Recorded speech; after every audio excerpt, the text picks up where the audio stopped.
The following is a letter we received from a woman who was sold into pornography by her own husband.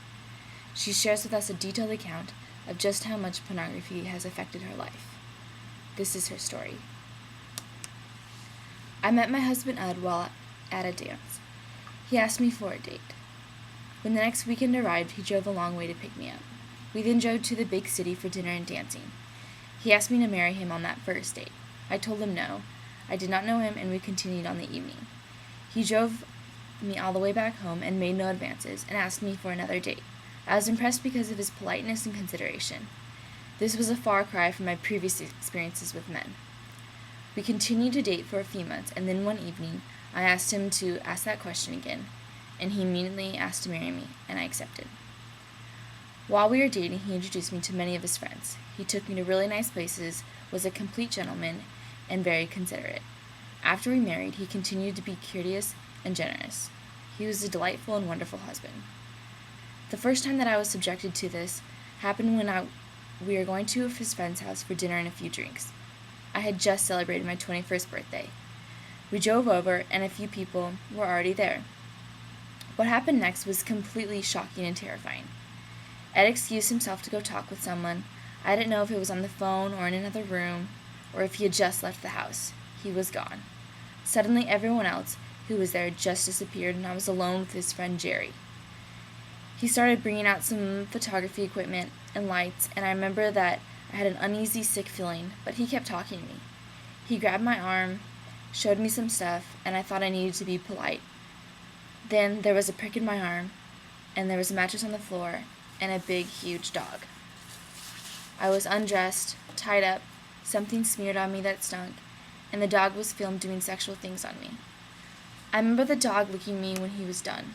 My feeble drug-induced weakness would not let me fight, though I remember trying to fight, but my body would not move. I was numb, in shock, in total disbelief, and trying to find that familiar hiding in my mind.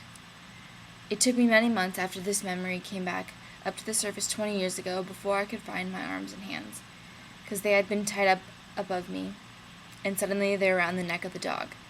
I vaguely recall being repositioned a few times, but I'm not going to share any more of the particulars because I can't even admit them to myself.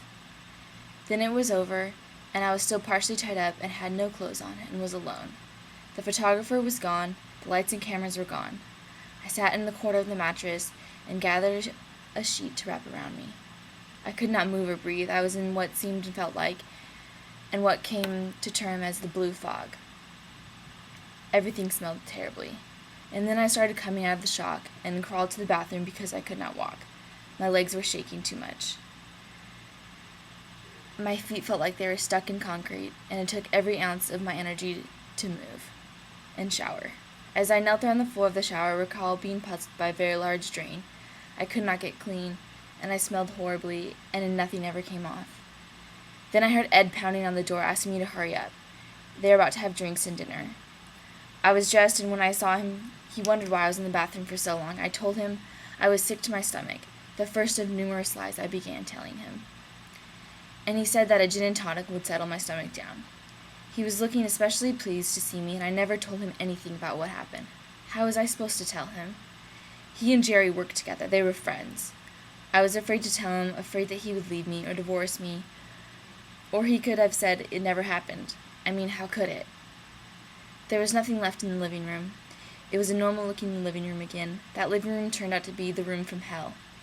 It could be changed at the drop of a hat, very quickly, and just back to normal again. That same place where I had been filmed sexually with a dog was the same place that we all sat around on pillows and had fondue and drinks. It was as though nothing had ever happened. That evening's drink started a binge of drinking whatever I could find, whenever I could find it, for the next 4 years, blocking out what happened become upmost in my mind. A couple months later, I happened to come upon Ed speaking of another visit with Jerry. I made myself drink too much and got drunk, and so sick that the visit was canceled. But then the following weekend, we drove over there, and I did not know we were going to be going there until we were on our way. He originally told me we were going to someone else's house, but then changed his mind because there was a roadblock. We ended up at Jerry's again, and once again he disappeared. I was left alone in a more disgusting and terrifying. We ended up at Jerry's again. and again he disappeared. I was left alone again, and more disgusting, terrifying, painful stuff happened. Still, I never told him, I never told anyone. There were threats, some spoken, some unspoken. Men would come to his house, and he'd host these parties where I and some of the other girls had to dance and sell the films. And again, Ed seemed to disappear. These times of filming were to happen again and again every 2 to 3 months. Never the same thing twice, always different, always humiliating, and always the promise of it won't happen again. It went on for a little over 3 years, and I never said a word to anyone. Ed was still nice to me, gracious and thoughtful. During all of this time, I still worked a full-time job. I wanted to buy property and build a house. He agreed, and we did. That encouraged me because I guess it seemed to impress me that he still wanted to be with me, and he didn't know what was going on. I clung to that hope and tried to keep going. Then, from out of the blue, what happened was an absolute miracle from God. After 3.5 years, I was so empty, so void. There was nothing inside of me, and I felt blank and numb, and was making serious mistakes at work. I was drunk most of the time, and then one day, without warning, I snapped, and without thinking or planning, I ran and escaped from with my life. That alone is just another story. There were girls who were filmed just like me. He did films of the most degrading, disgusting nature with the sole intent to mix terror and sex with pain. There were objects used for penetration, a vacuum cleaner, animals, penetration with a man's foot kicking me, fisting, and being bound with ropes, wires, cords, chains, being stretched in painful positions, being pinned with safety pins. He put a rope around my neck and tied it to my feet, making me stand up while bent over, being raped and shoved up against the wall. He put some kind of thin tube under my skin on my wrist and knees, and then put what looked like a fishing line through and attached it to wood pegs, and I had to cooperate where they led my arms and legs. I was like a puppet. I was put into a large glass, dry aquarium container with a boa constrictor, and then I was stood up on end, and he filled my terror as the snake moved across my body. That snake encircled about my neck another time, and my panic was filmed as they committed horrible acts. I was forced to perform sexually on severely disabled man and with a grossly overweight man. This is just a short account. And in the midst of all of this, there was really nothing lasting to show physically for the misery of the experiences left in me. He left virtually no large, visible, external bruises or cuts. If there was anything that did leave a mark, he told me what happened so I could tell anyone who should ask. I do have small scars from that one thing he did with the fishing line, but that's it. But mostly he wanted to portray blood. He had access to old blood from the blood bank. I don't know where he got the urine and feces all the time. I don't ever want to know. It was after one filming when feces was used that I finally understood why they used a large drain in the shower that I had noticed that first time. I remember him telling me that people think this stuff on the films is made up anyway, that it's just acting, nothing bad ever happens.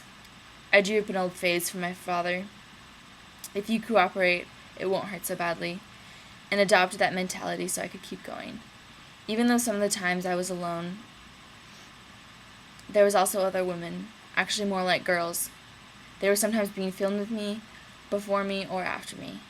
These girls I met were terrified, sad, and had the same blankness in their eyes that I felt, and yet somehow seemed to be believable in the films. One way Jerry used them was to make blue movies, which were popular in the 70s and 80s. That's not what he did with me. These girls were brought back in and out of the country and were much younger than I. He said he would fly and pick them up, and then when the filming was done, he'd finish and fly them back home. The mind manipulating, the emotional drama, physical pain, mental torment, threats, humiliation were strong reasons to be quiet and cooperate. I never told anyone about these other girls either. I just learned to not speak of anything, to be silent, and then after a while, that silence kept me silent. In the course of my healing, I have come to understand how much I was lied to over and over, and how badly the truth was twisted. It was my denial, the drinking, and the suppressing that I did to cover up what happened that went hand in hand with what I was told and believed. So there's deep sadness that I realized that all those girls were trafficked over here, shuffled from place to place, and never went home. I never realized it at the time. He told me these girls would be flown home eventually. Now I know that they never were. The fogginess of some of my memories, coupled with the great intent to forget this stuff and not speak a word, would allow me not even to admit all the things that I had been used into pornography. It wasn't until about 20 years ago that I began to recall some things and actually began the process of fitting things together at one point to know beyond any doubt that I had been sold, and it was my husband who got the money for me. Certainly there is a growing awareness and focus on girls and boys and men and women being trafficked in and out of other countries. It is such a horror for these poor souls. I know how much it hurts to be betrayed and used. I know that I'm to share my story because there are women and girls and boys right now being sold into pornography. These poor souls live right here in the U.S., right here in my own state. I was filmed in a large popular city. These young ones are being sold and filmed in living rooms, bedrooms, backyards, basements, garages, attics, sheds, the woods, or abandoned buildings into pornography. They are being handled by a pimp, handler, who could be their boyfriend, husband, friend of a friend, and even a girlfriend. It shocks me that I was so ignorant of any of these signs. I thought pimps handled prostitutes and believed that I was not a prostitute. But I was still sold, and my husband was my pimp, and he got the money. I never saw any money. These girls and boys also don't have any money, but are forced to be available any time to be filmed or photographed.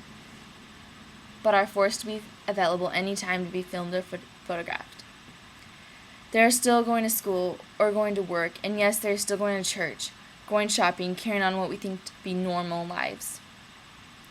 They have no one to tell, because the threats are still there and the humiliation, and the biggest one is that the general public still sees pornography in the stereotypical manner. It is not real. The pictures and films that Jerry sold were in an underground, and information relayed from one man to another. All of it was underground. They all came from parties and stayed at his house. Nowadays, the images of victims are on the internet. And I really want the websites that are advocating for human trafficking victims to include the travesty of pornography victims, whether they are children, young adults, and it's insidious, and I really want the websites that are advocating for human trafficking victims to include the travesty of pornography victims, whether they are children, young adults, or adults. Child pornography victims will grow up to be adult survivors if they live. And there's nothing out there addressing the needs of those of us who are now adults who have survived the horrors of pornography. Thank you.